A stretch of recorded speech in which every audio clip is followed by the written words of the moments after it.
Hello दोस्तों, welcome to my YouTube channel. Excel की इस वीडियो में हम आपको डाटा टैब में इन सभी ऑप्शनों के बारे में बताने वाले हैं कि इन सभी ऑप्शनों के काम क्या होते हैं और इसका यूज आप एक्सेल में कैसे कर सकते हैं। तो जानकारी के लिए वीडियो में लास्ट तक बने रहिए ताकि आप भी इन ऑप्शनों का यूज आसानी से करना सीख जाएं। सबसे पहले कमांड हमको दोस्तों यहाँ मिलता है फ्रॉम एक्सेस। इसका काम होता है कि आप एमएस एक्सेस में अगर कोई भी रिकॉर्ड आप बनाए हैं तो उसको आप एक्सेल में इंसर्ट कर सकते हैं, मतलब इंपोर्ट कर सकते हैं। और उसके लिए आपको फ्रॉम एक्सेस पे क्लिक करना है, जिससे आप अपने ड्राइव में आ जाएंगे। ड्राइव में आने के बाद दोस्तों एक्सेस में कोई भी फाइल अगर बनाई जाती है तो वो डॉक्यूमेंट में सेव होती है, उसका बाय डिफ़ॉल्ट लोकेशन डॉक्यूमेंट होता है। तो ये सब दोस्तों एक्सेस की फाइलें हैं। आप यहाँ देख सकते हैं ये सब एक्सेस की फाइलें बनाई गई हैं, जिनमें ए लिखा रहेगा और ये की तरह बना रहेगा माइक्रोसॉफ्ट एक्सेस डाटाबेस। इसमें से आप जो डाटाबेस आप अपना बनाए रहेंगे उसे आपको सेलेक्ट करना है, सेलेक्ट करके ओपन करना है। जब आप ओपन करेंगे तो उसमें जितने नाम से आप डाटा सेव किए रहेंगे उसको आपको सेलेक्ट करना है और यहाँ से आपको ओके करना है। ओके करने के बाद दोस्तों अब ये आपसे लोकेशन पूछेगा कि आप अपने डेटा को कहाँ लेके आना चाह रहे हैं। तो एग्जिस्टिंग वर्कशीट का मतलब इसी वर्कशीट पे आप कहाँ लेके आना चाह रहे हैं, और न्यू वर्कशीट का मतलब नई वर्कशीट पे आएगा। तो यहाँ से आपको एडजस्टिंग करके ओके कर देना है। जैसे ही आप ओके करेंगे उसमें जितने लोगों का रिकॉर्ड बनाया गया रहेगा वो सब रिकॉर्ड टेबल के रूप में एक्सेल में इंसर्ट हो जाएंगे। ये दोस्तों काम होता है डाटा टैब में फ्रॉम एक्सेस का, मतलब एक्सेस का यूज करके आप एक्सेल में फाइल ला करके उसे आसानी से एडिट कर सकते हैं। अब दोस्तों हम यहाँ पीएफ, बोनस, नेट सैलरी का फार्मूला लगा के ये रिकॉर्ड पूरा कर सकते हैं, जो हमें कहाँ से लेके आना था, एक्सेस से। उसी तरीके से दोस्तों आपको फ्रॉम वेब मिलेगा। इसका काम होता है वेब पेज से, मतलब इंटरनेट से अगर कोई फाइल आप वेब से सीधा लाना चाह रहे हैं तो उसको भी आप लेके आ सकते हैं। आप सीधा इंपोर्ट कर लेंगे और ओके करेंगे तो आपकी जो भी फाइलें रहेंगी वो इंसर्ट हो जाएगी और ये फाइलें एक्सेल में आसानी से खुल जाएगी, जिसे आप इंटरनेट से डाउनलोड करके लेके आ सकते हैं। फिर दोस्तों हम बात कर रहे हैं आपसे फ्रॉम टेक्स्ट। फ्रॉम टेक्स्ट का काम होता है कि हम टेक्स्ट डॉक्यूमेंट को भी एक्सेल में इंसर्ट कर सकते हैं। और उसे लाएंगे कैसे आपको फ्रॉम टेक्स्ट पे क्लिक करना है और उसके बाद आप अपनी फाइल सेलेक्ट करिए, जहाँ भी आप बनाए रहेंगे फाइल उसे आपको सेलेक्ट करना है। सेलेक्ट करने के बाद आपको इंपोर्ट पे क्लिक करना है। अब दोस्तों यहाँ देख सकते हैं इंपोर्ट के लिए हमारा पूरा डेटा यहाँ से दिखा रहा है। अगर आपको फाइलें नहीं बनाने आ रही है तो आप स्टार्ट पे जाके नोटपैड चालू कर लीजिए, क्योंकि नोटपैड टेक्स्ट डॉक्यूमेंट का होता है। तो यहाँ दोस्तों हम यहाँ टाइप कर देते हैं नेम, स्पेस कर देते हैं, फिर उसके बाद हम यहाँ दे देते हैं क्लास, या तो कोई सिंबल आप लगा के बना दीजिए। ऐसे हम कामा लगाते हैं, फिर क्लास दे देते हैं, फिर कामा लगाते हैं, फिर यहाँ से सब्जेक्ट दे दीजिए। उसके बाद एंटर करके नेम में हम यहाँ दे देते हैं मुकेश, कामा क्लास दे देते हैं 10th, कामा सब्जेक्ट यहाँ दे देते हैं हिंदी, फिर इंटर करते हैं। फिर यहाँ अमित, कामा क्लास 10th, फिर कामा इंग्लिश। ऐसे दोस्तों हम दो लोगों का रिकॉर्ड बना लिए और फाइल में जाएंगे और सेव पे क्लिक करेंगे और आप इसके लिए डेस्कटॉप सेलेक्ट करिए और अपने फाइल का नाम दे दीजिए। हमने फाइल का नाम दे दिया स्टूडेंट और यहाँ से करेंगे सेव।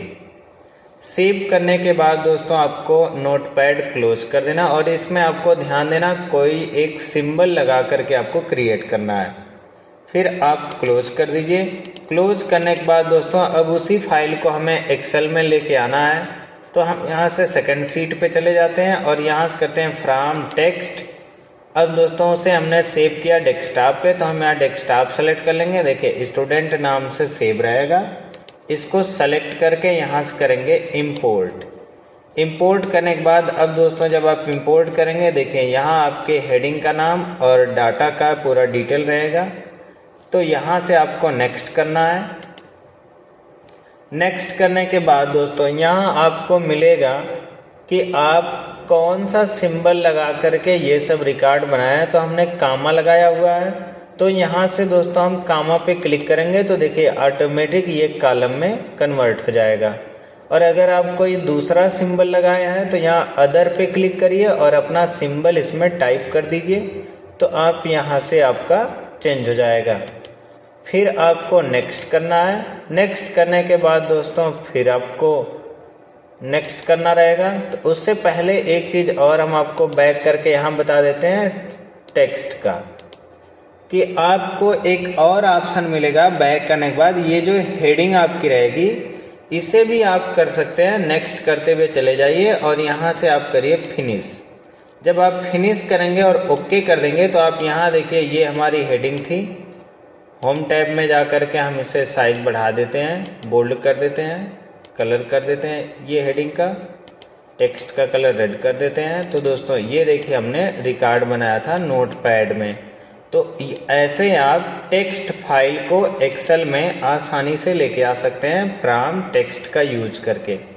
उसी तरीके दोस्तों अगर आपको किसी और प्रोग्राम से फाइलें लानी है तो आप इन सब का यूज़ कर सकते हैं। और अगर आपका इन्हीं सब से इंसर्ट हो जा रहा है तो इन सब का यूज़ करने की आवश्यकता आपको नहीं पड़ेगी। जैसे फ्रॉम एसक्यूएल सर्वर आप यहाँ से अपनी फाइल लेके आ सकते हैं पीओ टेबल या चार्ट के रूप में।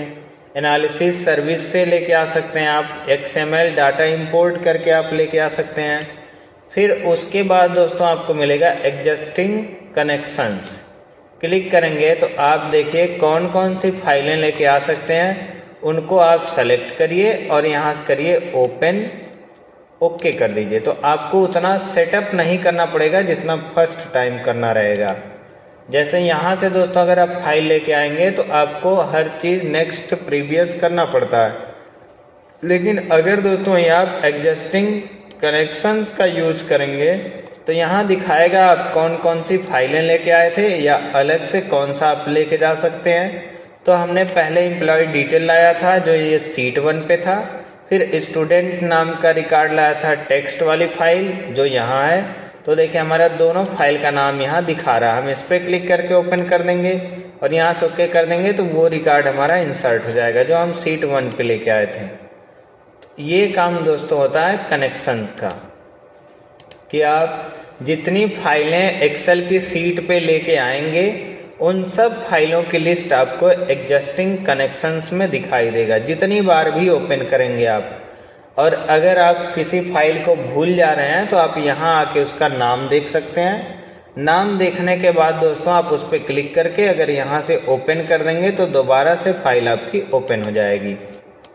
उसके बाद दोस्तों रिफ्रेश का काम होता है कि अगर किसी फाइल में कोई परिवर्तन किया जा रहा है और उसे रिफ्रेश करना है तो आप इसका यूज आसानी से कर सकते हैं। अब जैसे दोस्तों यहाँ ये हमारी फाइल है,